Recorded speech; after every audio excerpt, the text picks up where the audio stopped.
नमस्कार, बड़ी खबर बड़ी बहस देख रहे हैं आप। मैं हूं आपके साथ सृष्टि सिंह। 1 फरवरी 2025 को केंद्रीय वित्त मंत्री निर्मला सीतारमण यूनियन बजट पेश करने जा रही हैं। इस बजट से हर वर्ग को कई उम्मीदें हैं, खासकर नई आयकर व्यवस्था में बदलाव और क्रिप्टो करेंसी के निवेशकों के लिए नए टैक्स नियमों को लेकर चर्चाएं भी जोरों पर है। आज इसी मुद्दे पर करेंगे चर्चा हमारे साथ, लेकिन चर्चा में आगे बढ़ने से पहले एक रिपोर्ट।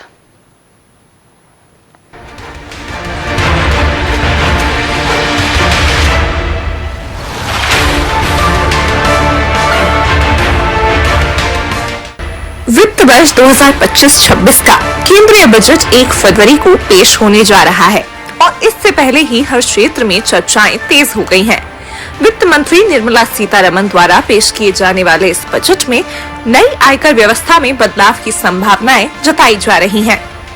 मौजूदा व्यवस्था के तहत 70% टैक्स पेयर शामिल है।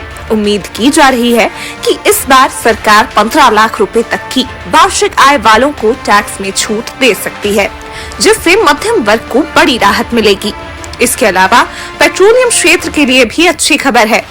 सरकार इंडियन ऑयल, बीपीसीएल और एचपीसीएल को 35,000 करोड़ रुपए की एलपीजी सब्सिडी देने की तैयारी कर रही है। ये सब्सिडी कंपनियों को ईंधन बेचने पर हुए नुकसान की भरपाई के लिए दी जाएगी। वित्त वर्ष 2024-25 में एलपीजी बिक्री पर 40,500 करोड़ रुपए के नुकसान का अनुमान है, जिससे एवज में सरकार ये सहायता देने जा रही है। क्रिप्टो करेंसी के निवेशकों के लिए भी ये बजट खास हो सकता है। उम्मीद है कि सरकार क्रिप्टो करेंसी के लिए एक रेगुलेटरी फ्रेमवर्क पेश करेगी। विशेषज्ञों का कहना है कि क्रिप्टो करेंसी पर टैक्स के नियमों को आसान बनाया जा सकता है। क्रिप्टो करेंसी की कैपिटल गेन्स पर टैक्स को अन्य एसेट क्लास के समान करने की संभावना है। निवेशकों की उम्मीद है कि इस बार क्रिप्टो करेंसी के लिए स्पष्ट और अनुकूल नियम आएंगे, जिससे इस क्षेत्र में स्थिरता आएगी।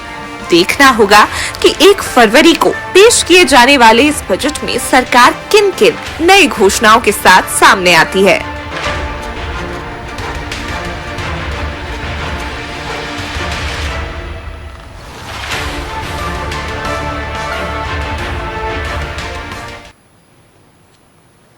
चलिए आज इसी मुद्दे पर चर्चा करेंगे। हमारे साथ गेस्ट जुड़ गए, पहले उनसे आपका परिचय करा देते हैं। बीजेपी से हमारे साथ मंजरी जैन जुड़ी हुई हैं, कांग्रेस से हमारे साथ अंबिका शर्मा जुड़े हुए हैं, वहीं हमारे साथ वरिष्ठ पत्रकार भानु चौबे जी जुड़े हुए हैं। सबसे पहले आप सभी का बहुत स्वागत है चर्चा में।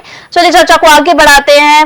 मंजरी जी, सबसे पहले मैं आपके पास आऊंगी, आपसे जानूंगी। देखिए, नए साल का ये बजट 1 फरवरी को ये बजट आने वाला है, केंद्रीय बजट की जो हम बात कर रहे हैं, और अलग अलग वर्गों को खास उम्मीदें हैं इस बजट से। कैसा होने वाला है बजट, कैसी इसकी रूपरेखा होगी, थोड़ा हम आपसे समझेंगे इसको। पहले मंजरी जी। हेलो मंजरी जी, आपको आवाज मिल पा रही है मेरी? हाँ, अब आई, बताइए जी। जी, मेरा सवाल आपसे है, देखिए जो यूनियन बजट आने वाला है 1 फरवरी को ये बजट आने वाला है, और अलग अलग वर्गों के लोगों को अलग अलग उम्मीदें हैं इस बजट से। बिल्कुल, देखिए जो हमारे माननीय प्रधानमंत्री मोदी जी ने कहा है कि समाज के जो 4 प्रमुख हमारी जो कड़ियां हैं, जैसे नारी शक्ति है, किसान है, युवा है, गरीब है, इन सब को रखकर इन सब के हित के लिए, इन सब के सशक्तिकरण के लिए बजट जो है वो हमारा आ रहा है। और निश्चित तौर पर इस पर हम देखते हैं कि भारतीय जनता पार्टी जो की सरकार जब रही है, और लगातार 10 वर्षों से ये देखते आ रहे हैं कि हर वर्ग के लिए कुछ ना कुछ सरकार की तरफ से जब भी ये बजट आता है तो कुछ ना कुछ तोहफा आता है उनके सशक्तिकरण के लिए। तो निश्चित तौर पर चाहे महिला सशक्तिकरण की बात करें, चाहे युवाओं के रोजगार के लिए बात करें, उनके शिक्षा की बात करें, या फिर हम किसानों की बात करें, तो किसानों को भी खेती को लाभ का धंधा बनाने के लिए, उनकी आय को दुगनी करने के लिए निश्चित तौर पर सरकार अहम फैसले लेती रही है, और उसमें वित्त का भी काफी कुछ बजट जो है वो प्रावधान करती रही है। तो आने वाले समय में जो भी अब बजट आने वाला है 1 फरवरी को, तो सभी वर्ग के लिए, सबके हित के लिए और देश के विकास के लिए मजबूत कड़ी साबित होगा। ठीक है मंजरी जी, जो टैक्स पेयर्स लोग हैं, मिडिल क्लास जो लोग हैं, क्या उनको राहत की संभावनाएं हैं इस बजट से? बिल्कुल, देखिए मिडिल क्लास के लिए हमेशा से बजट में उनको राहत दी जाती है, और इस बार भी पूर्णतया मिडिल क्लास का ध्यान रखकर बजट जो है वो पेश किया जाएगा, और उनको करों में कहीं ना कहीं छूट जरूर दी जाएगी। ठीक है, अंबिका जी आपके पास आऊंगी, मैं आपसे जानूंगी इस बजट के बारे में क्या उम्मीदें हैं, क्या लगता है। मंजरी जी को सुना आपने, जिस तरह से प्रधानमंत्री नरेंद्र मोदी ने कहा है कि हम इन 4 जातियों पर फोकस करेंगे, यानी युवा, किसान, महिला और गरीबों पर खास फोकस रहने वाला है, उनको ध्यान में रखते हुए ये बजट लाया जा रहा है। और उसके बाद जो मिडिल क्लास है, जिस तरह से भी मंजरी जी से हम समझ रहे थे, उन्होंने कहा कि टैक्स पेयर्स को भी यहाँ पर राहत मिलने वाली है। क्या उम्मीद है इस बजट से? 2014 में सरकार आ गई थी, भारतीय जनता पार्टी की सरकार। तब से लेके अब तक जितने भी बजट केंद्रीय सरकार ने भारतीय जनता के सामने प्रस्तुत किए हैं, उन सारे के सारे बजट को हम देखते हैं तो वो निराशा से भरे हुए और हताशा से भरे हुए बजट हैं। 4 जो जातियों की बात कर रहे हैं, महिला, युवा, किसान और गरीब, चारों लोगों की घोर उपेक्षा इन तमाम जो भी बजट केंद्रीय सरकार ने प्रस्तुत किए हैं विभिन्न वर्षों में, उनमें चारों वर्गों की उपेक्षा की है। और ये लोग बजट में केवल पूंजीपतियों का ख्याल रखते हैं, संवेदनाओं के लिए इस बजट में कोई जगह नहीं। ये गरीब के निवाले पर टैक्स लगाते हैं, किसान के श्रम पर टैक्स लगाते हैं, मजदूर की मेहनत पर टैक्स लगाते हैं, जबकि इनको लगाना चाहिए जो पूंजीपति है उसकी लग्जरियस जो जिंदगी है, उसकी जो ग्लैमर वाली दुनिया है, उस दुनिया में जो उन जिन वस्तुओं का वो उपयोग करते हैं उन पर टैक्स लगाना चाहिए। जैसे शराब है उस पर टैक्स लगाएं, बड़े बड़े होटल हैं 5 स्टार और 3 स्टार, उन पर टैक्स लगाएं, और जो भी नशा से संबंधित चीजें हैं उन पर टैक्स लगाएं।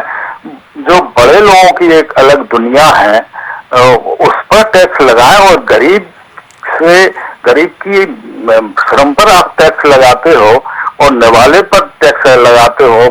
जो भूखी प्यासी जनता है उसकी रोजमर्रा की जिंदगी और आटा पर टैक्स लगाते हो, छोटी छोटी चीजों पर, मसालों पर टैक्स लगा देते हो, जिससे उसकी रोटी महंगी हो जाती है। इससे लगता है कि ये संवेदनशील सरकार नहीं है। निम्न मध्यम वर्गीय लोगों पर, माने आपने इनकम टैक्स के सिले में भी कोई ज्यादा राहत नहीं थी। पिछले 14 साल से जो सामान्य कर्मचारी है वो सोच रहा है कि चलो सरकार राहत देगी, उस पर भी राहत नहीं दे रहे हैं आप बजट को कम से कम जनता को ऐसा लगे कि बजट आ रहा है, केंद्रीय सरकार कोई उपहार देने जा रही है, कोई राहत देने जा रही है। अब जो भी बजट आएगा हम उम्मीद ही कर सकते हैं कि अच्छा बजट आएगा जिसमें जनता को राहत मिलेगी। पूंजीपतियों की के धन से आप अपनी तिजोरी भरिए नहीं, आप गरीब की मेहनत से, गरीब के निवाले से पर टैक्स लगा के अपनी तिजोरी भरते हो सरकार की, ये तो अच्छी बात नहीं है। इतना पूंजीपतियों के पास, काले कारनामे करने वाले लोगों के पास इतना अपार धन है इस देश में, माने इस देश में सोना भगरा फिर रहा है, सोने की चिड़िया है इस देश, था नहीं है। उस पर वहां पर जाइए, वहां टैक्स लगाइए, उन तमाम चीजों पर टैक्स लगाइए, तो हम भी स्वागत करेंगे। चलो बहुत अच्छी बात है। आप अपनी भारतीय सेना को मजबूत करिए, रोजगार के साधन उपलब्ध कराइए। भारत का जो युवा सर पटक रहा है उसकी सर्विस, उसकी नौकरी पदों को सृजित करिए। आप किसानों को राहत दीजिए, जो किसानों से संबंधित उपकरण है उनको टैक्स में छूट दीजिए। आप डीजल और पेट्रोल पर जो वेट लगा रखा है आपने बहुत ज्यादा, उसको भी कम करिए। माने जो निम्न मध्यम वर्गीय लोग हैं, जो गरीब तबका है, उसको टैक्स में राहत मिले तो सब जगह स्वागत होगा, और ये होना ही चाहिए। जी ठीक है, भानु जी मैं आपके पास आऊंगी। देखिए अंबिका जी को भी आपने सुना और उसके बाद मंजरी जी को भी सुना। उन्होंने जिस तरह से कहा कि 4 जातियों पर विशेष फोकस रहने वाला है और इनको देखते हुए ये बजट जो है इस बार का काफी खास होने वाला है, और खास करके जो मध्यम वर्गीय परिवार है उनका भी ध्यान यहाँ पर रखा जाएगा। लेकिन अंबिका शर्मा जी को भी आप सुन रहे थे, उन्होंने कहा कि पहले भी कुछ खास बजट में हमने देखा नहीं और लोगों पर भार भी यहाँ पर देखने को मिलता है, और इसीलिए कहीं ना कहीं इस बार भी कुछ खास उम्मीदें नहीं है। देखिए, बजट एक गोपनीय दस्तावेज होता है, जब तक कि उसे सार्वजनिक वित्त मंत्री न कर दें तो कोई जानता नहीं है कि उसमें क्या प्रावधान होने जा रहे हैं, क्या प्रावधान किए जा रहे हैं। मैं जो देखता हूँ बजट को इतने सालों में, तो मुश्किल ये है कि हमारी, जब थोड़ी देर के लिए आप ये समझे कि रुपया आया कहाँ से और जा कहाँ रहा है, तो रुपया आता तो उधारी से सबसे ज्यादा है। और दूसरे नंबर पे आयकर से सबसे ज्यादा पैसा आता है और जाता है सबसे ज्यादा ब्याज भुगतान पे। तो ये जो असंतुलन है ये कोई भी सरकार दूर नहीं कर पा रही। ब्याज और उधारी का मामला इतना पेचीदा हो गया है कि आप चाह के भी किसी को राहत उतनी नहीं दे सकते कि वो संतुष्ट हो जाए। तो सरकार थोड़ा देती जाती है, लेकिन उधर ब्याज और उधारी भी उतनी तेजी से बढ़ती जाती है। अब देखिए कि भाव बाजार के और जो खर्च है जीवन का, उसको अगर सामने रखें तो 3 से 7 लाख रुपए की जो आयकर स्लैब है 5% की, वो कोई मायने नहीं रखती है। 7 लाख रुपए मतलब आप समझिए कि मैं समझता हूँ 50-55 हजार रुपए हाथ में आते होंगे। जीवन चलाने में इतना पैसा लग रहा है क्योंकि गैस महंगी है, पेट्रोल महंगा है, सब्जियां महंगी है, इलाज महंगा है। सबसे ज्यादा महंगा इलाज इस वक्त है और इस बारे में सोचा जाना चाहिए क्योंकि स्वास्थ्य का मामला जो है, मैं आपको बताऊं कि मध्य के हिसाब से सब बहुत नीचे है लिस्ट में और उसको ऊपर लाने की जरूरत है। कोरोना और जैसी नई चुनौतियां आ रही हैं उसको देखते हुए स्वास्थ्य को बढ़ाना चाहिए और आयकर में भी इसको रैशनलाइजेशन की जरूरत है, युक्तियुक्तकरण किया जाए और ये कोशिश की जाए कि उधारी पे नियंत्रण हो, सरकार अपने खर्च कम करे। मध्यम वर्ग के खर्च कम तो क्या होंगे, लेकिन सरकार को कम करना चाहिए। और मैं एक सुझाव और देना चाहता हूँ, एक मद ये भी होना चाहिए बजट में, जो सरकारों के रखरखाव पे अरबों रुपए खर्च होते हैं, उसमें वाहन है, आवास है, यात्राएं हैं, सुविधाएं हैं और भी जो खर्च होते हैं व्यक्तिगत रूप से, वो भी एक बड़ा मद है जो खर्च में जा रहा है। जी ठीक है मंजू जी, आपने सुना तमाम बातों को, अंबिका जी के आरोपों को भी सुना आपने और जिस तरह से भानु चौबे जी सुझाव दे रहे थे उन सुझावों को भी सुना आपने। क्या कहेंगे इस पर? नहीं, देखिए मैं आपको एक बात बताऊं कि जब भारतीय जनता पार्टी की सरकार रही है और है पिछले 10 सालों से, तो ये कांग्रेस की सरकार नहीं है। जब मध्यम वर्गीय परिवार पर नाना प्रकार के कर लगाए जाते थे, आज मध्यम वर्गीय परिवार की चिंता की जाती है। और जैसे कि वरिष्ठ पत्रकार महोदय बोल रहे थे कि स्वास्थ्य पर बजट अधिक होना चाहिए, तो मैं उनकी जानकारी के लिए ये बताना चाहती हूँ कि आयुष्मान कार्ड जो है वो जो मध्यम वर्गीय है, गरीब है, उनके लिए है और इसके अलावा 70 वर्ष की आयु कर चुके हमारे वृद्ध लोगों के लिए, चाहे वो किसी भी वर्ग में आते हो या आयकर दाता हो, उसके बाद भी उनको आयुष्मान कार्ड में शामिल किया गया है। तो ये एक बहुत बड़ी उपलब्धि है हमारे जनहित के लिए। दूसरा, कोरोना की बात आई तो ये भी बता दें कि कोरोना काल में जिस तरह से सरकार ने उस आपदा में भी चीजों को संभाला, उस विपदा को संभाला, लोगों को किस तरह से लाभ दिया, फ्री वैक्सीनेशन हुए, दवाइयां फ्री दी गई, इलाज फ्री किया गया और इवन हमने सिर्फ अपने भारत के नहीं, हमने विदेशों में भी दवाइयां भेजी, अमेरिका जैसे देशों को हमने दवाइयां उपलब्ध कराई, वैक्सीन उपलब्ध कराए। तो ये एक बड़ी उपलब्धि है भारत सरकार की, जो माननीय मोदी जी के नेतृत्व में लगातार निरंतर हम अपनी अर्थव्यवस्था को भी मजबूत करते जा रहे हैं। आज देखिए कहीं ना कहीं बजट ही हमारा इतना संतुलित रहा है और हमने अपनी आर्थिक उन्नति भी की है, हमने अपनी अर्थव्यवस्था को मजबूत किया है। हम आज विश्व की 5वीं अर्थव्यवस्था बन गए। तो कहीं ना कहीं जो हमारा मैनेजमेंट है, हम जब कहते हैं कि देश पूरे विश्व का नेतृत्व करेगा, तो ये सब उसी दिशा में बढ़ाए हुए कदम है। और जितने भी आज अंबिका जी कुछ भी कह ले, अंबिका जी जितने भी इल्जाम लगा रहे हैं, ये सब कांग्रेस की तरफ जाते हैं, क्योंकि कांग्रेस ने ना तो कभी किसानों के बारे में सोचा, ना कभी ठोस कोई ऐसे कदम उठाए जो किसानों को मजबूत कर सके, ना महिला सशक्तिकरण के लिए आपने कभी कोई ठोस कदम उठाए। लेकिन हमारी सरकार ने हमेशा महिलाओं के आर्थिक और सामाजिक सशक्तिकरण को प्राथमिकता दी है। बजट में महिलाओं के लिए कई योजनाओं का ऐलान कांग्रेस की होता है और वो धरातल पर आती भी है। कांग्रेस की सरकार थी जब खोखली राजनीति करती थी, ये कभी महिलाओं के बारे में सोचते नहीं थे। अगर हम मंजरी जी, बात करें मंजरी हमारी जी, ठीक मुद्रास्फीति की, तो सरकार ने अर्थव्यवस्था को स्थिर बनाया, आर्थिक व्यवस्था मजबूत हो, हम इसकी उम्मीद लगा सकते हैं, हम इसकी उम्मीद कर सकते हैं। मंजरी जी, मेरी बात सुनिए।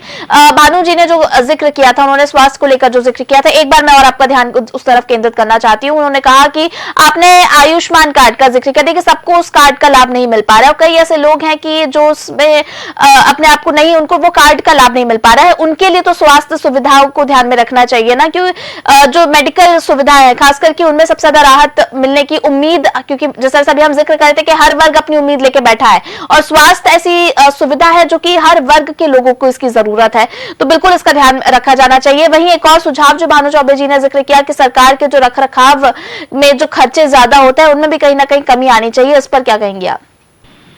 देखिए, सरकार जो है, सरकार के जो खर्च है, तो निश्चित तौर पर वो अपने खर्चों पर भी लगाम लगाती है। हमारे यहाँ सरकार जब से आई है, जब मोदी जी देखिए कितना, पहले तो जो प्रधानमंत्री रहते थे उनकी सुरक्षा में और उनके साथ दुनिया भर का लाव लश्कर होता था। उन्होंने कई मंत्री, जैसे विदेश यात्रा पर जा रहे हैं तो कई मंत्री जा रहे हैं, उनके साथ उनके कर्मचारी जा रहे हैं, सैकड़ों लोग जाते थे, लेकिन उन्होंने हर चीज को जो है कंट्रोल किया है।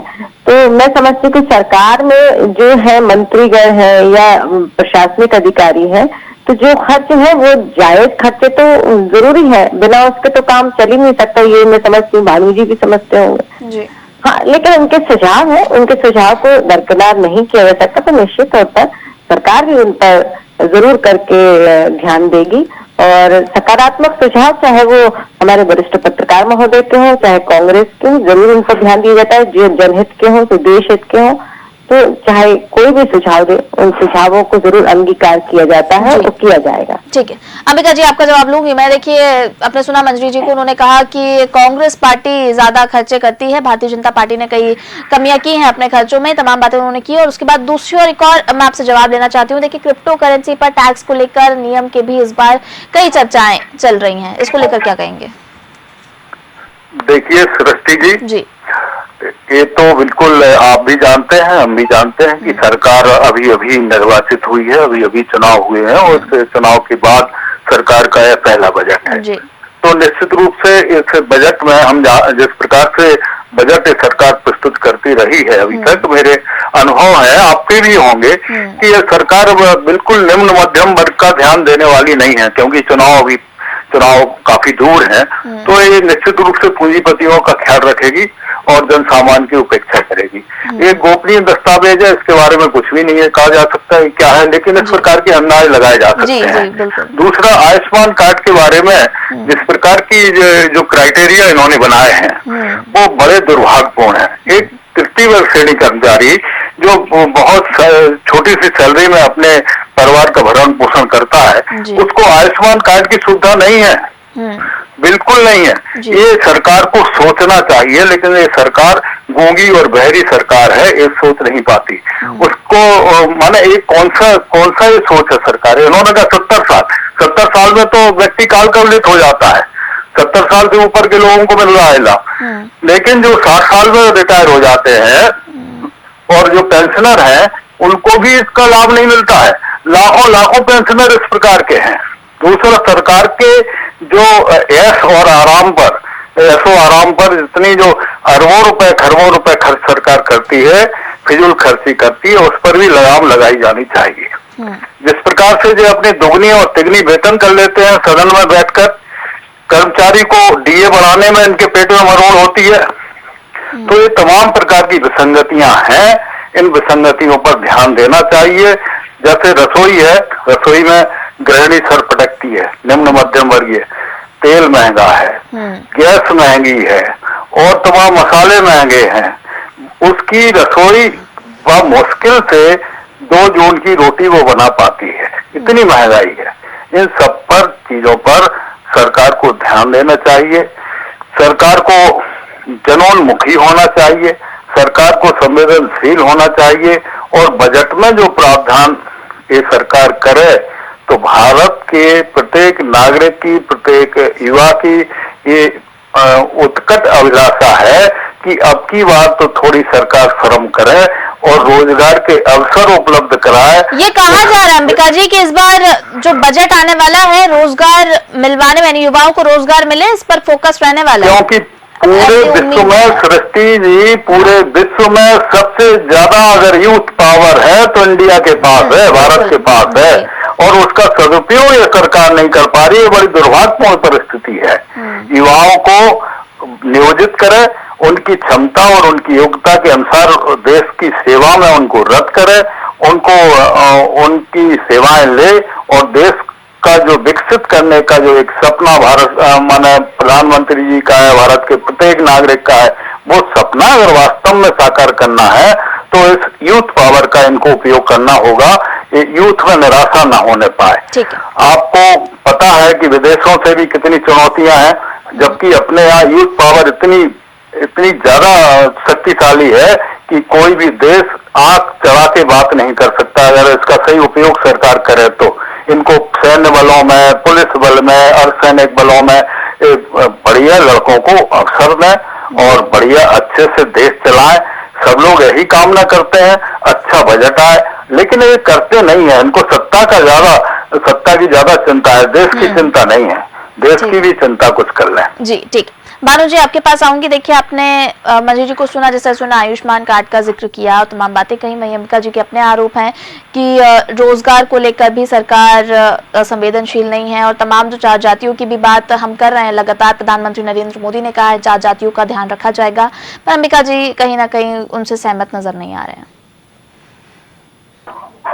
देखिए, मैं कहूँगा, एक तो बात यह है कि हम बजट जैसी संवेदनशील आम आदमी से जुड़ी हुई विषय को भी पार्टी के नजरिए से देखते हैं जी। ये बहुत दुर्भाग्यपूर्ण है। देखा ये जानना चाहिए कि नागरिकों को क्या मिला और क्या नहीं मिला, बजाय इसके कि हमने क्या दिया, उस पार्टी ने क्या दिया जी। ये दिया मतलब आप क्या कहना चाह रहे हैं? आपने जेब से दिया कि नागरिकों के करों से इकट्ठा करके दिया? बिल्कुल। दूसरी बात यह है कि स्वास्थ्य के बारे में मैंने जो कुछ कहा और भाजपा प्रतिनिधि का जो उत्तर है, मुझे अफसोस है कि वो बहुत व्यापक रूप से क्यों नहीं देख रहे। उन्होंने आयुष्मान कार्ड पर स्वास्थ्य के सारे मामलों को लाके फोकस कर दिया। आयुष्मान अपने आप में पूरा स्वास्थ्य विभाग नहीं है। स्वास्थ्य में अगर वो चाहें तो प्राथमिक स्वास्थ्य केंद्र, जिला अस्पताल, सरकारी अस्पतालों में एक दिन बिताएं जाकर और देखें कि आम आदमी को स्वास्थ्य का जो उपचार का जो लाभ है वो कितना मिल रहा है, कितनी मुश्किल से मिल रहा है और कितने समय में मिल रहा है। तो शायद उनको अंदाज होगा कि स्वास्थ्य का विषय केवल आयुष्मान कार्ड नहीं है, स्वास्थ्य का विषय बहुत व्यापक है और पूरी आबादी से जुड़ा हुआ है। ये केवल 70 साल के और 60 साल के लोगों के लिए नहीं, ये पूरे बच्चे से लेकर बूढ़े तक सबके साथ जुड़ा हुआ है। जी बिल्कुल। और खास करके ग्रामीण स्वास्थ्य केंद्रों में जाकर देखें कि उनको कितनी दवाएं, कितना उपचार, डॉक्टर कितने मिल रहे हैं। आपने पढ़े होंगे कि डॉक्टर गांव में काम करने से कतराते हैं, पोस्टिंग होता है तो जाते नहीं है और जुगाड़ लगा के शहरों में बने रहते हैं और सरकार कुछ नहीं कर पाती।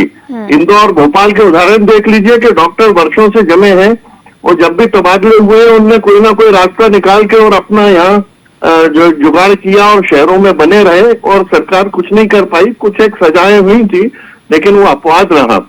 तो स्वास्थ्य का मामला आयुष्मान कार्ड केवल नहीं है और स्वास्थ्य का मामला पूरे आबादी से जुड़ा है, इसको ध्यान में रखना चाहिए। जी बिल्कुल। और दूसरी बात यह है कि बजट के बारे में बात करें तो आप भी नागरिक हैं, आप स्वयं को सामने रख के देखें कि आपको क्या मुश्किलें आ रही हैं, वक्त तो आप सरकार से क्या उम्मीद करते हैं। जी। आप ये ना देखें कि आप पार्टी के नेता हैं तो उस पार्टी ने क्या किया। पार्टी ने किया वो राजनीतिक मामला है और ये आबादी के भले का मामला है। इसमें फर्क समझने की बहुत जरूरत है नेताओं। जी भानु जी, एक छोटा सा कमेंट क्रिप्टो करेंसी पर टैक्स को लेकर। क्रिप्टो करेंसी का जो मामला है वो धनी वर्ग से और कुछ हद तक उच्च मध्यम वर्ग से जुड़ा हुआ है जी। इसका आम आदमी तक अभी कोई व्यापक स्तर विस्तार नहीं हुआ है। तो क्रिप्टो करेंसी पे तो टैक्स लगना चाहिए जी। और मैं समझता हूँ कि भारी टैक्स इसलिए लगाना चाहिए कि वो एक आमदनी का जरिया है, शॉर्टकट मनी है जी। बिना मेहनत के, बिना किसी मुश्किलों के कमाई जाने वाली आमदनी है और लोग उसका व्यवसाय कर रहे हैं, तो ये धनी वर्ग का मामला है, इस पर तो टैक्स लगनी चाहिए। ठीक है, एक छोटा सा कमेंट मंत्री जी मैं आपसे लूंगी, क्योंकि देखिए भानु जी ने जो कहा स्वास्थ्य को लेकर कहा, जनहित की जो उन्होंने बातें की, उस पर एक छोटा सा कमेंट दे दीजिए मंत्री जी। मैं यही कहना चाहूंगी कि भानु जी की बातों का मैं सम्मान करती हूँ, मगर कहीं ना कहीं उनको मैं ये बताना चाहती हूँ कि आज स्वास्थ्य केंद्र में देखिए पहले संस्थागत प्रसव ही नहीं हुआ करते थे, घरों में जो है प्रसव हो जाते थे, बच्चों के जन्म हो जाते थे, लेकिन आज हम 95% जो है संस्थागत डिलीवरियां हो रही हैं। दूसरी बात मैं ये बता दूं कि आज हमारे, अगर हम मध्य प्रदेश की ही बात कर लें तो इस मध्य प्रदेश के अंदर सिर्फ 15 मेडिकल कॉलेज थे, आज 30 से अधिक मेडिकल कॉलेज हो गए हैं। तो कई स्वास्थ्य केंद्र बन गए हैं, जिला चिकित्सालय जो छोटे थे उनको बड़ा कर दिया गया और हर जगह सामुदायिक स्वास्थ्य केंद्र है और सभी जगह दवाइयों की उपलब्धता है, गरीबों का इलाज बहुत अच्छे तरीके से हो रहा है। कहीं ना कहीं विसंगतियां हो सकती है, मैं पूरी तरह ये नहीं कहती कि सब कुछ ये बहुत अच्छा हो गया, लेकिन मैं ये कहती हूँ कि बहुत अच्छा नहीं हुआ तो, लेकिन हमने बहुत कुछ कर दिखाया है इन 10 सालों में, जो कि कांग्रेस के शासनकाल 60 साल में वो कुछ नहीं कर पाए, जो हमने करके दिखाया है। इस बात के लिए तो भानु जी को भी मानना पड़ेगा और अगले 5 सालों में देश पूरी तरह बदलने जा रहा है, हम तीसरी अर्थव्यवस्था बनने जा रहे हैं। हर तरीके से अपने देश को, स्वच्छता की अगर हम बात कर लें तो आप देख लीजिए, अगर हम कहते हैं कि कांग्रेस की 60 साल सरकार रही, आप महिलाओं को एक शौचालय नहीं दे पाए, तो हमने तो हर तरीके से महिलाओं के लिए, और चाहे वो स्वास्थ्य सुविधाओं की बात हो, चाहे इंफ्रास्ट्रक्चर की बात हो, चाहे रोजगार की बात हो, चाहे औद्योगिकरण की बात हो, हर तरह से हर जगह हमने नए आयाम गढ़े हैं और ऐतिहासिक काम किए हैं। अगर हम देखिए कांग्रेस की बात तो करना पड़ेगी, इसलिए बात करना पड़ेगी, सबसे ज्यादा शासन उन्होंने किया है, तो भानु जी भी इस बात से सहमत होंगे कि 10 साल और 60 साल के शासन काल में कितना बड़ा फर्क आया, कितनी गति से परिवर्तन आया और कितनी तेज गति से भारत बदल रहा है। ये नया भारत है जो नई अंगड़ाई के साथ अब खड़ा हो रहा है, नए जोश के साथ खड़ा हो रहा है और दुनिया इसका लोहा मान रही। तो इस बात को मैं समझती हूँ शायद भानु जी भी स्वीकार करेंगे। मैं इनकी किसी भी बात को डिनाई नहीं करती हूँ, जो बात सही है भानु जी, मैं पार्टी की प्रवक्ता हूँ तो मैं वो कहूंगी और एक आम आदमी होने के नाते भी ये बात कहूंगी कि जो आज भारत में हो रहा है वो पहले और आज में बहुत बड़ा फर्क हमको देखने को मिलता है। बिल्कुल, उनका भी यही मानना है कि पार्टी के प्रवक्ता के अलावा एक आम आदमी बनकर भी सोचना चाहिए, क्योंकि कार्यकर्ता, और अगर कार्यकर्ता मोटिवेट करेंगे या उनका मैसेज अगर जो दिग्गज नेता उन तक पहुंचेगा और उसके बाद बदलाव होंगे तो बिल्कुल जनता को इसका फायदा होगा। चलिए फिलहाल इस चर्चा को यहीं विराम देंगे। हमारे साथ सभी गेस्ट का जुड़ने के लिए बहुत धन्यवाद। मंजू जी आपका बहुत धन्यवाद, अंबिका जी आपको बहुत धन्यवाद, भानु जी आपको भी बहुत धन्यवाद हमारे साथ जुड़ने के लिए। तो बिल्कुल 1 फरवरी 2025 को यूनियन बजट आने जा रहा है और इसको लेकर सभी वर्गों को अपनी अपनी उम्मीदें हैं। अब देखना होगा कि जिस तरह से प्रधानमंत्री नरेंद्र मोदी कहते हैं कि 4 जातियों पर हमारा विशेष फोकस है, तो इन 4 जातियों के लिए क्या कुछ खास होने वाला है और मध्यम वर्ग यानी जो टैक्स पेयर्स हैं उनको कितनी राहत इस बार इस बजट में देखने को मिलती है। तो ये तमाम बातें जो है 1 फरवरी को खुलासा होगा जब ये बजट सामने आएगा। फिलहाल बड़ी खबर बड़ी बहस में इतना ही। मुझे दीजिए इजाजत, आप देखते रहिए DNN। नमस्कार।